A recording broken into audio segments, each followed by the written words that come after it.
Ok, vamos a compartir pantalla. Vamos a mover esto para acá. Sin video. Vamos a... ¿Qué tal, estimados estudiantes? Bueno, con este tema de validez de operación del BJT en CA, cerramos el curso. Este es un tema importante desde el punto de vista de entendimiento de algunos parámetros en hojas de datos de los BJT y de cualquier otro dispositivo semiconductor que vayan a usar ahora o después. El BJT, al igual que el transistor MOS o MOSFET, tiene un límite al cual podemos decir que es una frecuencia, una velocidad de operación en la cual su ganancia en corriente deja de ser ganancia, más bien puede ser 1 o menor a 1 donde atenúe.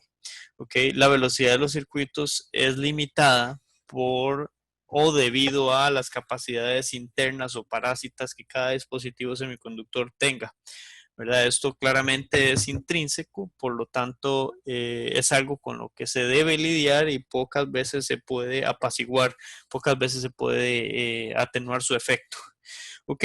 Entonces, como los dispositivos semiconductores vistos anteriormente, o sea, al igual que ellos, el BJT tiene su modelo en alta frecuencia, que ese modelo de alta frecuencia va a depender de las capacidades internas o parásitas que él tenga. Recordemos que es una unión de dos junturas, por decirlo de alguna forma, o una juntura con un añadido, como ustedes quieran interpretarlo. El asunto es que está construido con un material de un dopado. Luego, en la segunda posición, si lo quieren ver así como 1, 2, 3, tendrá un material de un dopado opuesto y luego tendrá un material de tercero, en la tercera posición, por ponerle algún nombre o numeración, con un dopado opuesto también. Entonces, en otras palabras, es un sándwichito, digamos, de material dopado de forma opuesta con dos tapas, digamos, dopado tipo N. Esto formará un emisor base colector.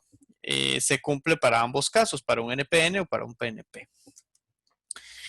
Recordemos entonces que sus dos junturas van a formar dos capacidades. Muchas veces esto está, bueno, muchas veces no estará ligado con la zona de vaciamiento o zona de agotamiento que se genere entre estas uniones. Para el BJT específicamente, tenemos un nombre que se le da a cada una de esas capacidades que se forman ahí. La que tenemos entre base y colector normalmente se conoce como C sub mu o capacidad de Miller. Y la que tenemos entre base y emisor se denota con C sub JE. Es C sub JE de juntura con el emisor. Ok, eso sería entonces los dos nombres que se le da a las capacidades que surgen de esas dos uniones, ¿ok? De esas dos uniones o junturas PN que conforman al BJT. Si lo queremos ver a nivel de un diagrama más grande, ¿verdad? La que tenemos entre colector y base, que es la capacidad de Miller ya mencionada anteriormente, siempre es la que se asocia, digamos, a la que está entre entrada y salida o salida y entrada. Es la capacidad en general, en términos generales, para el MOSFET también se conoce de la misma forma. Y la otra capacidad es la que se tiene a través de la juntura base-emisor. Estas dos, ¿verdad? Ok, aquí el material está dividido en sus tres tipos de dopado, ¿verdad? Bueno, un dopado N, P y otro N, puede ser PNP, ¿verdad? Como ustedes lo quieran ver. El asunto es que las dos junturas forman o generan dos capacidades parásitas o dos capacidades intrínsecas e internas. De algunas otras formas también se les puede conocer.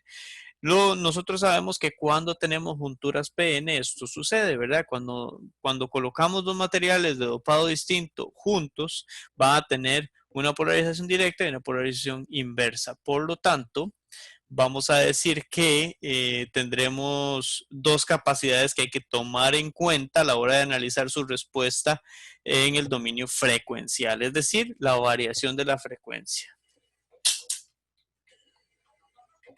Con permiso.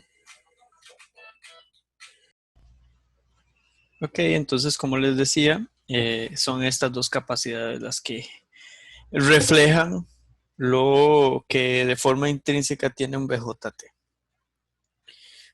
Dichas capacidades ya mencionadas las vamos a agregar al modelo de pequeña señal. ¿Por qué al modelo de pequeña señal? Recordemos, ¿verdad? Del curso, todos los temas anteriores tienen esta parte también respectivamente para cada dispositivo que hemos cubierto. La capacidad de Miller se conecta entre entrada y salida. Ok, el modelo de pequeña señal es el que usamos debido a que el análisis es en el dominio frecuencial y para analizar en el dominio frecuencial necesitamos hacerlo en CA. ¿Okay? El modelo de pequeña señal siempre se va a utilizar cuando hagamos un análisis en CA. Para ello debemos apagar todas las fuentes en CD, etcétera, todo lo que ustedes ya conocen. Entonces, C mu, ¿okay? Capacidad de Miller estará entre entrada y salida. C sub JE será la capacidad que tenemos desde la base hasta el emisor. Aquí en este modelo Pi de pequeña señal, recordemos que para el BJT se ha diseñado también el modelo Pi, que es exactamente el modelo de pequeña señal. Sin embargo, este está reemplazado por RPi, que no deja de ser la misma H11 de los parámetros híbridos, ¿verdad? Que básicamente aquí no está la fuente de tensión porque el otro parámetro que nosotros teníamos acá representando, que era el 2,1, ¿verdad? El H21 depende, ¿verdad? Depende de el valor de VA, de la tensión de Early. Okay, si ese valor es muy alto, y para este parámetro híbrido está en el denominador, eso hará que un valor muy bajito, es decir, 1 sobre ese valor, o el valor que tengamos, llámese la tensión térmica, entre VA, entonces tendremos un valor muy pequeño entre un valor muy grande, eso nos dará una tendencia a cero, ¿ok? Entonces, como la fuente que estaba aquí en el modelo de parámetros híbridos dependía de ese parámetro y está multiplicada por la tensión de salida, colector, emisor, entonces al multiplicarla por cero, esa fuente desaparece. Eso es lo que sucede en este modelo Pi, ¿ok? Es parte de lo que les comentaba yo del video anterior. Ok, entonces el modelo Pi es como un modelo reducido en donde se tiene mayormente tomado en cuenta que la tensión de Earle es muy grande. Si la tensión de Earle es muy grande, para RO, que viene siendo el parámetro HOE referido al emisor, depende directamente o es directamente proporcional a ese valor. Por lo tanto, si es un valor muy alto, entonces podemos asumir que esto es un abierto. La impedancia tiende a infinito, es directamente proporcional a VA. Este otro que desapareció acá, que ya no se ve en el modelo, es inversamente proporcional, se reemplaza por un cortocircuito. Este se reemplaza por un cortocircuito. Esta otra resistencia, cuando el valor de VA es muy alto, se reemplaza por un circuito abierto. Directamente proporcional, inversamente proporcional. Bueno, ya ese modelo lo refleja, pero sigue estando incompleto. ¿Por qué? Porque además de que tenemos la capacidad de juntura con el emisor y la capacidad de entrada con salida, hace falta tomar en cuenta cómo funciona el BJT. El BJT es un transistor que funciona con corriente en la base y para tener corriente en la base ocupamos algún perfil de carga en la base. Ese perfil de carga no es lineal, por lo tanto entonces vamos a decir que para permitir el paso de portadores hacia el colector se requiere que ese perfil de carga exista y si ese perfil de carga existe, para modelarlo lo haremos con otro capacitor, otra capacitancia que está ahí en la entrada, justo o referida únicamente a la base, únicamente, bueno, referida a tierra, tomada únicamente de la base.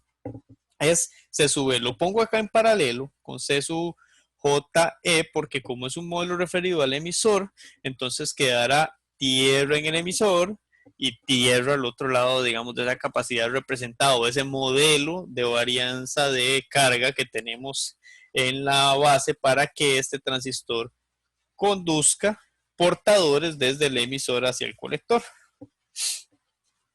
Ok.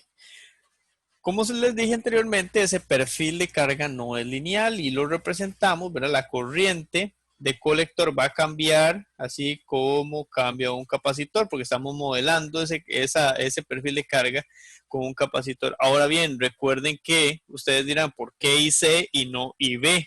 Recuerden que IC es directamente proporcional a IB. IB por beta o HFE nos dará IC. Entonces eso es lo que estamos representando acá. IC, ¿verdad? Es una curva aquí, carga digamos que exponencial de un capacitor y descarga de un capacitor. Cuando el transistor se encienda, tendrá una carga que es de esta forma. Cuando el transistor se apague, se descargará de esta otra forma. Surge entonces esa nueva capacidad llamada C sub B en función de los aumentos que tengamos de la tensión de la base. Ahora bien, se queda por ahí. Justo por acá ustedes ven que yo sugiero con color naranja otro capacitor y eso es cuando, y existirá sí y solo sí, cuando tengamos un transistor de este tipo empotrado en un sustrato. En un sustrato quiere decir entonces que la conexión del transistor o la construcción del transistor estará basada o más bien con base en un sustrato. Entonces, construir un BJT no es tan sencillo como construir un MOSFET. Su construcción es un poco más compleja. Entonces, veremos, por acá voy a adelantarme un poquitito, que la construcción puede ser como ver algo así. Si es un NPN, tendremos una capa N, una capa P, una capa N nuevamente y luego el sustrato donde vive. Este es el peor caso, ¿verdad? De que el sustrato es distinto a la última capa que tiene. Entonces, vean que por ejemplo acá yo representé este BJT, esto es un BJT en sustrato.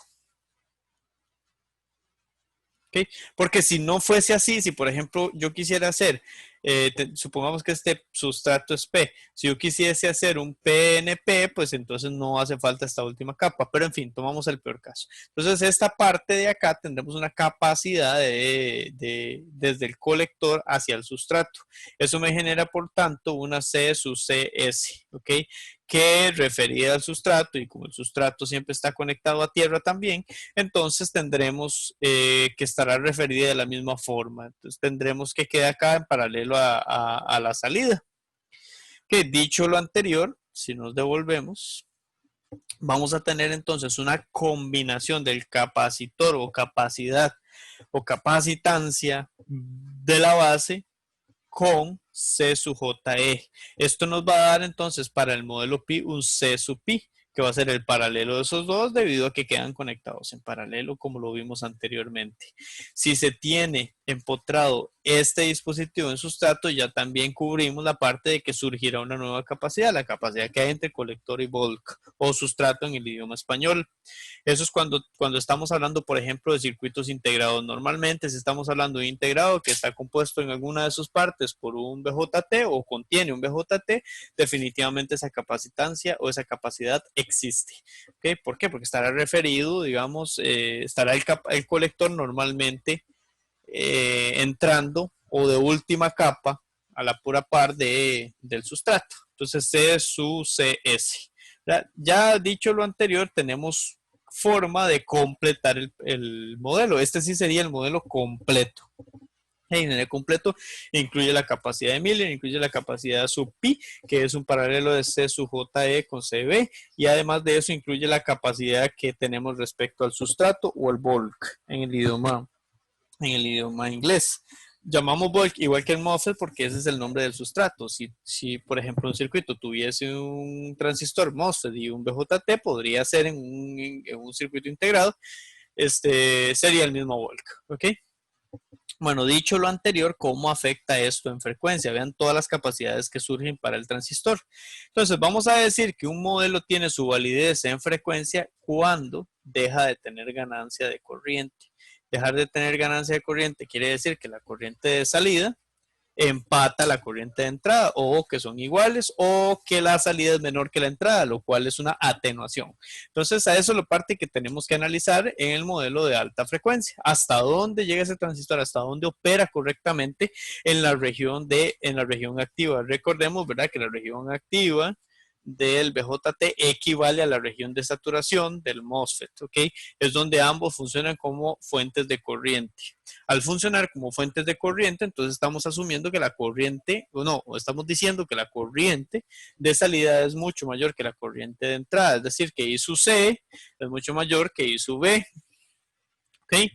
Uno puede representar eléctricamente al transistor y dibujarle las capacidades que uno sabe que existen de forma intrínseca, ¿ok? Para un análisis más profundo es posible también. O lo sustituimos por el de pequeña señal o al eléctrico le agregamos las capacidades y es simplemente un análisis de frecuencia.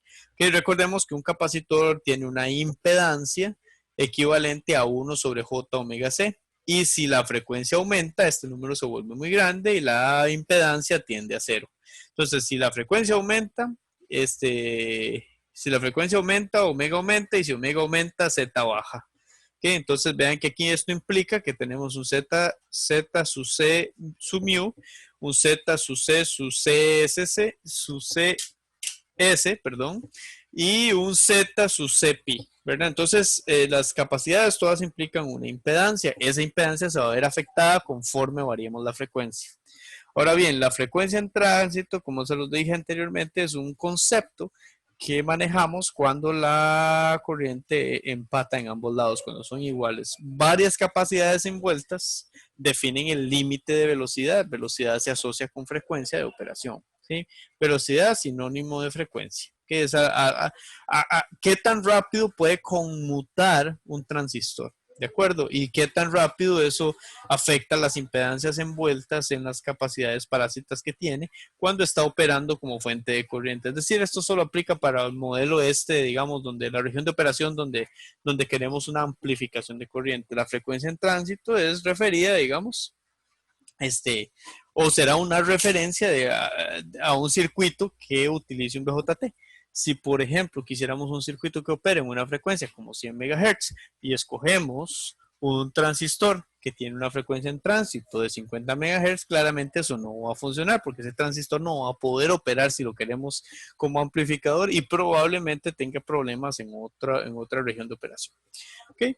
¿Cómo mediremos eso? O la intención es medir eso. Vean este circuito que está dibujado ahí en pantalla, trabajando en zona activa, ¿verdad? Que es lo más coherente, ¿verdad? No está la parte de polarización por la razón o por la sencilla razón de que venimos analizando en corriente alterna.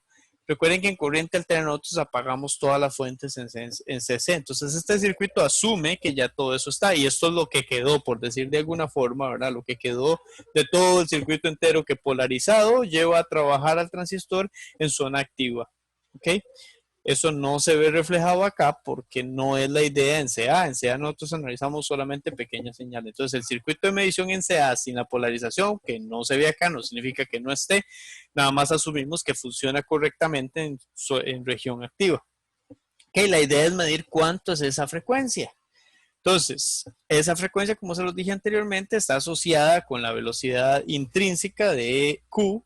Q normalmente es como representamos un BJT, M es como representamos a un MOSFET, ¿verdad? A la que la ganancia ya en corriente alterna es 1 o menor que 1. Si es menor que 1, atenúa. Si es igual que 1, no, simplemente no amplifica. Ok, entonces la forma de medir eso es inyectándole una corriente a la base y midiendo la salida mientras incremento la frecuencia de entrada. La que varía es la frecuencia. Nosotros no podemos medir su variación en frecuencia si aumentamos o disminuimos la amplitud de la señal. La señal que le conectemos a la entrada tiene que ser una amplitud fija con una variación de frecuencia. Entonces, esa es la forma en que nosotros medimos cosas, ¿verdad? Si queremos medir la respuesta en el dominio frecuencial o la respuesta en frecuencia de un dispositivo, deberíamos de variar únicamente la frecuencia a la entrada, ¿verdad? Y no variar dos cosas, porque si variamos dos cosas no sabríamos si el cambio que estamos viendo a la salida es debido a la amplitud o a la modificación de la amplitud o es debido a la modificación en frecuencia. Entonces, siempre que queramos medir la respuesta de algo, tenemos que variar una única cosa, esa que queremos medir, ¿de acuerdo? Ok, entonces la Z de entrada para este dispositivo va a depender o es una función de 1 sobre J omega C y en la entrada lo que tenemos es pi. La Z de entrada va a disminuir cuando la frecuencia aumente, ¿verdad? Es lo que quise poner acá. Entonces la Z de entrada disminuye cuando Fin aumenta. Y Fin, ya voy a llevar mi palito verde para acá. Y Fin disminuye. ¿Por qué disminuye Fin? Por ley de Ohm. Recuerden que la tensión es equivalente a la corriente por la impedancia, o en CC, corriente por resistencia. Ok, acá se da lo mismo. Entonces, como SA, ¿verdad? Entonces el fasor Vin va a depender del fasor Iin por la impedancia Cin. Si la impedancia Cin está bajando, pero yo mantengo, digamos, la corriente, claramente aquí cambia la fase, pero bueno, lo que importa es ver la relación de cambio aquí directa, digamos, Vin va a bajar conforme Zin baja, ¿ok? Entonces, Zin, hay que buscar qué es, ¿verdad? Si nos devolvemos un momento al circuito con el que estamos diciendo que se hace el análisis completo, el circuito de pequeña señal más su modelo de alta frecuencia, vemos que a la entrada, sin tomar en cuenta la capacidad de Miller, estamos despreciándolo por completo porque además es un parámetro que está entre salida y entrada y estamos analizando ahorita Zin, que lo estamos despreciando para facilitar los cálculos. Entonces, Zpi, que es el paralelo de estos dos, en paralelo con además Rpi. Por ende, la Z de entrada será el paralelo de 1 sobre J omega Cpi por, o más bien paralela con Rpi, y eso nos da esta operacióncita que tenemos acá. Nosotros sabemos que los paralelos son este por este entre la suma de estos dos, ¿ok? Entonces saco a factor común aquí 1 sobre S Cpi, ¿verdad? De ambos lados, y me va a quedar abajo. Y arriba el mismo factor los cancelo, pero me altera esta parte y me hace esta otra 1 que se ve reflejado acá. 1. Además recuerden que S, ¿verdad? S es igual cuando trabajamos con, por ejemplo, Fourier a J omega. ¿Okay? Es para simplificar el álgebra, ¿verdad? Entonces aquí sigo despreciando la capacidad de Miller. Esta expresión me representa entonces juntita a la Z de entrada. Yo sé que por definición la corriente de salida de un transistor como este, ¿verdad? Funcionando como fuente de corriente, será Gm por Vp. Podemos también verlo del circuito. Es Gm por Vp porque además recuerden que esto normalmente es un abierto, ¿verdad? Ya tiene que ser que sea muy pequeña la tensión de Early para no considerarlo un abierto, pero bueno, ya eso requerirá de un análisis distinto. O bueno, un análisis que considere que la corriente de salida es lo que es un divisor de corriente. Pero bueno, aquí mayoritariamente toda, digamos, asumimos que esto es muy grande y entonces toda la corriente de salida se basa en esta expresión Gm por Vp o la tensión de entrada. Que Vp a final de cuentas es también Vin, porque Vp está entre la base y el emisor. Vin también quedan en paralelo, son la misma. ¿Okay? Entonces yo reemplazo Vp por Vin y sé que Vin es por ley de Ohm la corriente de entrada por la impedancia de entrada. Sé además que tengo una expresión para la Z de entrada, pero eso lo veremos en el paso que sigue. Okay, esta también es en el modelo principal de parámetros híbridos del transistor BJT. El de parámetros híbridos incluye todo. El modelo pi es reducido y ahí pues se asume pues que la tensión de Early es tan grande que, por ejemplo, la entrada se reemplaza por un corto y la salida por un abierto, ¿verdad? Me refiero a los parámetros híbridos.